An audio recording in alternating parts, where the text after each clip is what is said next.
Hey y'all, welcome to our quilt shop. I'm Charity Banks, the Longarm Quilter here at Lulu and Hazel, a quilt shop in Durant, Oklahoma that offers longarm quilting, and we are also a new Janome sewing machine dealer. On today's video, I thought I would take you through how I get ready to longarm of a morning. I actually filmed this video several months ago, but I'm just now getting around to posting it, so if you've been in the shop recently, you will know things actually look differently in our shop now. I start my morning by powering on the machine and then giving it a proper oiling. First, I remove the bobbin case and clean the hook assembly out with canned air, making sure to rotate the hook assembly a partial turn to make sure that there isn't any lint hiding around the hook. Then I oil all the oil points, starting with 1 drop on the teeth of the hook assembly and then the proper amount of oil in each of the oiling ports. I believe there are 6. So that's what you'll see me doing here, just kind of going around to the back and getting those back 2 oil ports oiled. The next step, before I load or unload a quilt, I always wipe the table down to make sure there are no oil drips hiding where I can't see them, either just from oiling the machine or from the machine setting overnight. This is kind of the nature of the beast on a longarm quilting machine. If you are properly oiling your machine, then your machine will drip little drops of oil on the table where it sets overnight. You might think a visual inspection is enough and wiping down an apparently dry table every day is overkill. And to that I would say you only have to get your quilt backing into a drop of oil one time to make you realize I am right, and getting in the routine of wiping your table down every morning is time well spent. Now I'm getting ready to load the backing. What I haven't shown here is that I've already ironed both the backing and the quilt top, so they're both ready to go, ready to be loaded onto the machine. So as you can see, I kind of started getting ahead of myself here because I based all of my quilt backings to the leaders instead of pinning, which is a process I will show here in just a minute. I use the clamps from my machine to hold the leaders taut, which keeps them stable in order to use the machine head to baste the backing to the leaders. So you will see me here just placing the clamps onto the leaders. I usually keep my machine, when it isn't loaded with a quilt already in ready to be loaded state, with the leaders clamped taut and straight, but apparently I was in a hurry when I unloaded the machine the evening before and didn't leave it in ready position. So that's what I'm doing here, just getting that other side clamped on and ready to go.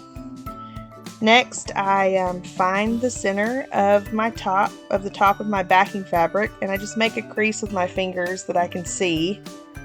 The center of my leader is marked as well.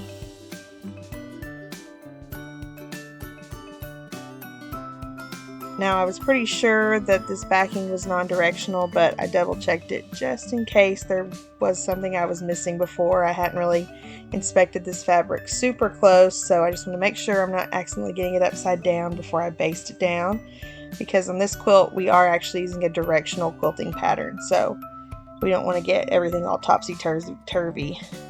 But I double checked and it was all okay. I line up the crease I made with the center line mark on my leader, and you can take a pin and place it there to hold everything from shifting for the moment if you would like. I start in the center and I work out when basting, first from center to the left and then back to center and center to the right, with the machine set on a 1-inch basting stitch. Also, the leader has a roughly 1 to 1.5 inch hem, which always gives a good guide to line your backing up on to keep it straight.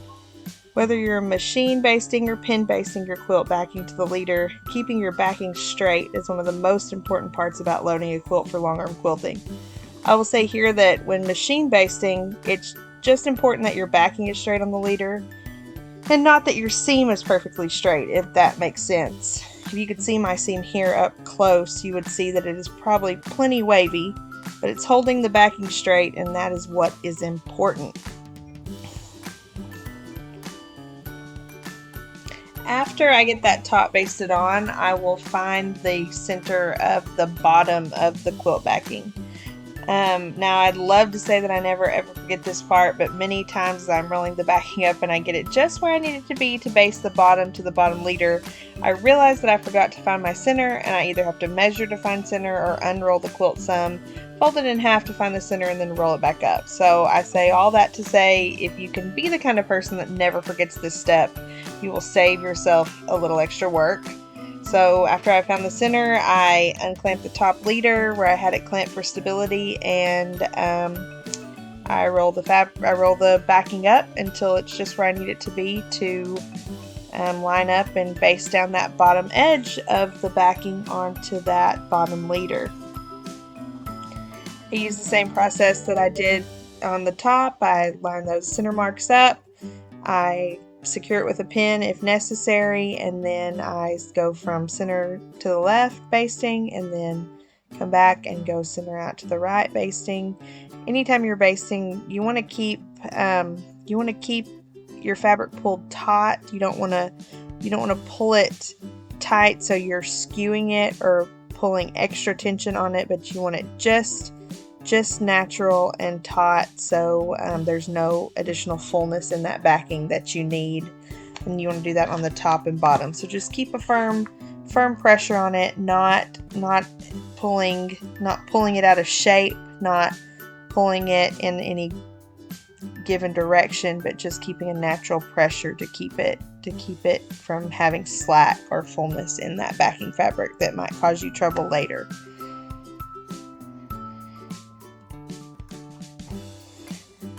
Once I'm done basting it to that backing leader here, I will unclamp that leader from my clamps, and I will roll that backing back up on that backing bar, which is unrolling it from the pickup bar and rolling it back up on the backing bar and getting the back of the quilt back to the top where we are ready for the next step, and that's where we'll need it to be located to load this quilt top onto this backing.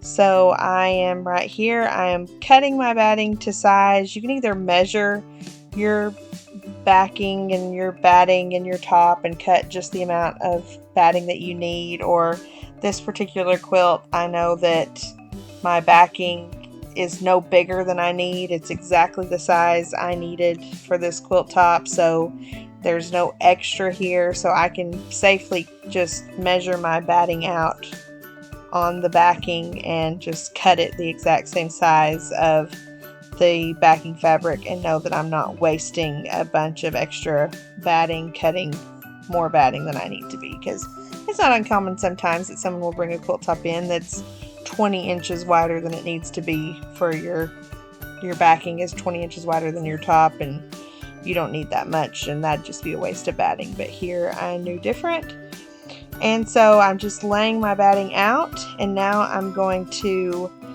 put my channel lock on horizontal and channel lock a horizontal line, basting line, with that same 1-inch basting stitch that I've been using so far.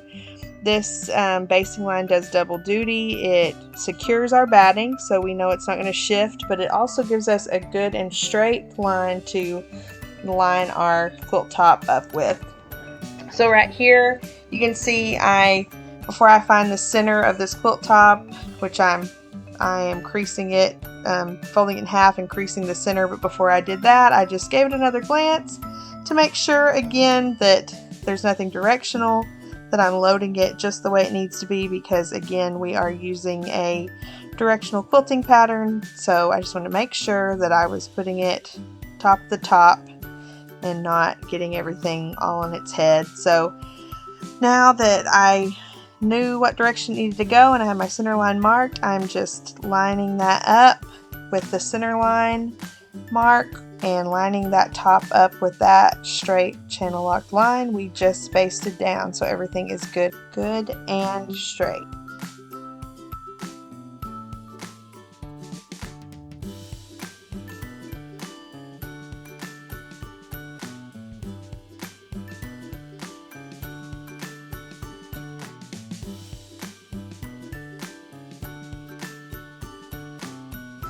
Now before I baste this quilt top down, I will on my machine change my basting stitch to a smaller stitch, a 1/4 inch stitch or 4 stitches per inch, same thing.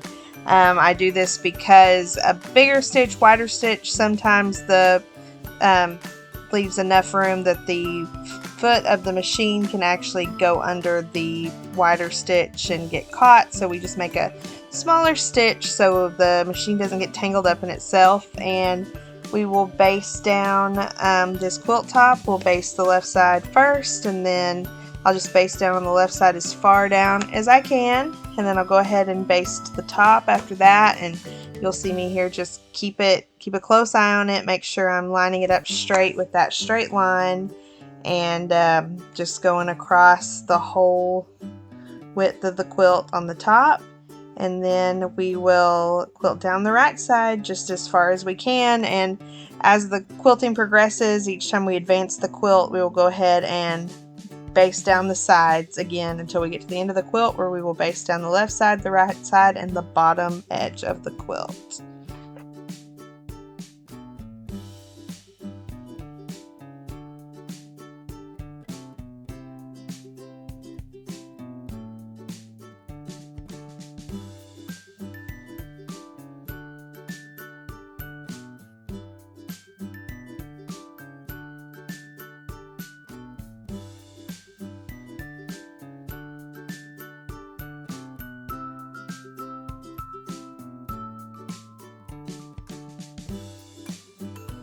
Now we actually still have one more step before we are ready to start quilting this quilt top. Up until now, for all the basting, I have just been using whatever thread was on the machine from the last quilt I quilted the day before.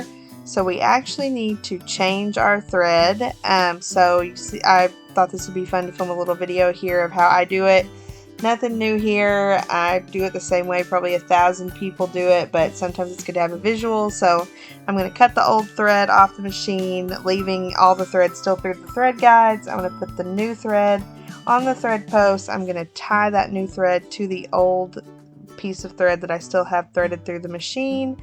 I'm going to tie it good and tight, maybe several knots there, kind of test them, make sure they're not about to slip out. If you've got pretty long tails on it, you can cut them a little bit shorter, maybe to like 1 inch. Then I'm going to go to the needle side of the machine, and I'm just going to pull that thread right through the needle and right through all the thread guides. And if you watch closely, you can see that thread even come through the eye of the needle if you are careful. Now we are all threaded up. We are ready to quilt this top. And so I sure do hope you've enjoyed watching this video, because I have enjoyed making it. If you'd like to see more videos like this in the future, please give us a comment or send a private message, as we would love to hear feedback as we curate this YouTube channel. Be sure and hit that subscribe button so you don't miss more videos in the future. And in the meantime, stay warm, stay happy, and stay caffeinated. We will see you next time.